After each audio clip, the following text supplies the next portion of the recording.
श्री गणेशाय नमः। माघ मास महात्म्य, पहला अध्याय। सारे संसार के कर्ता श्री भगवान विष्णु, देवी सरस्वती, श्री गुरु जी के चरण कमलों में नमस्कार करके मैं इस माघ मास महात्म्य भाषा की रचना करता हूँ।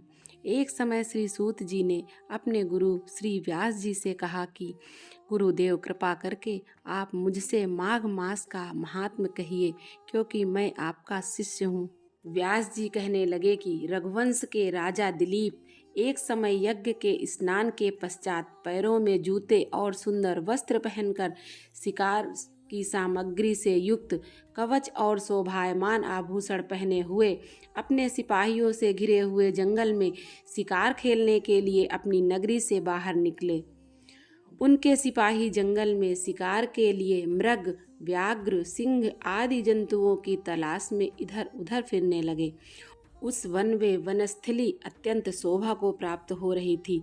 वन में कहीं वृक्षों पर मोर नाच रहे थे, कहीं कहीं मृगों के झुंड फिरते थे, कहीं गीदड़ अपना भयंकर शब्द कर रहे थे, कहीं गेंडों का समूह हाथियों के सामान फिर रहा था, कहीं वृक्षों के कोटरों में बैठे हुए उल्लू अपना भयानक शब्द कर रहे थे, कहीं सिंहों के पद चिन्हों के साथ घायल मृगों के रक्त से भूमि लाल हो रही थी, कहीं दूध से भरी थनों वाली सुंदर भैंसें फिर रही थीं, कहीं पर गंधित पुष्प हरी हरी लताएं वन की शोभा को बढ़ा रही थीं, कहीं बड़े बड़े पेड़ खड़े थे तो कहीं उन पेड़ों पर बड़े बड़े अजगर और वन की केचुलियां भी पड़ी हुई थीं। उसी समय राजा के सिपाहियों के बाज की आवाज़ सुनकर एक मृग वन में से निकलकर भागने लगा और बड़ी बड़ी चौकड़ियां भरता हुआ आगे बढ़ा। राजा ने उसके पीछे अपना घोड़ा दौड़ाया, परंतु मृग पूर्ण शक्ति से भागने लगा। मृग कांटेदार वृक्षों के एक जंगल में घुसा और राजा ने भी उसके पीछे वन में प्रवेश किया, परंतु दूर जाकर मृग राजा की दृष्टि से ओझल होकर कहीं निकल गया। राजा निर्जन वन में अपने सैनिकों सहित प्यास के मारे अति दुखी हो गया। दोपहर के समय अधिक मार्ग पर चलने से सैनिक थक गए और घोड़े रुक गए। कुछ थोड़ी देर बाद राजा ने एक बड़ा भारी सुंदर सरोवर देखा, जिसके किनारों पर घने वृक्ष थे। इसका जल सज्जनों के हृदय के समान स्वच्छ और पवित्र था। सरोवर का जल लहरों से बड़ा सुंदर लगता था। जल में अनेक प्रकार के जल जंतु, मछलियां आदि स्वच्छंदता से इधर उधर फिर रही थी। दुष्टों के समान निर्दयी चित्त वाले मगरमच्छ भी थे। किसी किसी जगह लोभी के घर के समान सिमाल भी पड़ी हुई थी। वैसे विपत्ति में पड़े हुए लोगों के दुखों को हरने वाली दानी पुरुष के समान यह सरोवर अपने जल से सबको सुखी करता था, जैसे मेघ चातक के दुख को हरता है। इस सरोवर को देखकर राजा की थकावट दूर हो गई। रात्रि को राजा ने वहीं विश्राम किया और सैनिक पहरा देने लगे और चारों तरफ फैल गए। रात के अंतिम समय में सूकरों के झुंड ने आकर सरोवर में पानी पिया और कमल के झुंड के पास आया। तब शिकारियों ने सावधान होकर सूकरों पर आक्रमण किया और उनको मारकर पृथ्वी पर गिरा दिया। उस समय सब शिकारी कोलाहल करते हुए बड़ी प्रसन्नता के साथ राजा के पास गए और राजा प्रभात हुआ देखकर उनके साथ ही अपनी नगरी की तरफ चल पड़ा।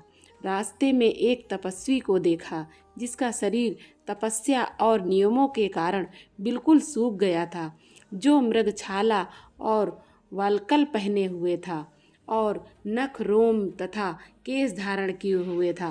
राजा ने ऐसे घोर तपस्वी को देखकर बड़े आश्चर्य से उसको प्रणाम किया और हाथ जोड़कर खड़ा हो गया। तब तपस्वी ने राजा को कहा कि हे राजन, इस पुण्य शुभ माघ मास में इस सरोवर को छोड़कर तुम यहाँ से क्यों जाने की इच्छा करते हो? तब राजा कहने लगा कि महात्मन, मैं तो माघ मास में स्नान के फल को कुछ भी नहीं जानता। कृपा करके आप विस्तार पूर्वक मुझको बतलाइए। इस प्रकार माघ मास का प्रथम अध्याय समाप्त हुआ। दूसरा अध्याय सुनने के लिए हमारे साथ जुड़े रहें और अब सुने श्री गंगा जी की आरती। ओम जय गंगे माता, श्री जय गंगे माता, जो नर तुमको ध्याता मन वांछित फल पाता। ओम जय गंगे माता, चंद्र सी ज्योत तुम्हारी जल निर्मल आता, शरण पड़े जो तेरी सो नर तर जाता। ओम जय गंगे माता, पुत्र सगर के तारे सब जग को ज्ञाता, कृपा दृष्टि तुम्हारी त्रिभुवन सुखदाता। ओम जय गंगे माता, एक ही बार जो तेरी शरण गति आता, यम की त्रास मिटाकर परम गति पाता।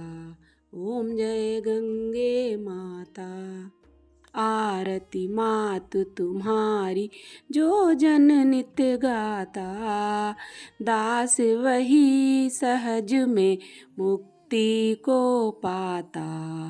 ओम जय गंगे माता, ओम जय गंगे माता, श्री जय गंगे माता, जो नर तुमको ध्याता मन वांछित फल पाता।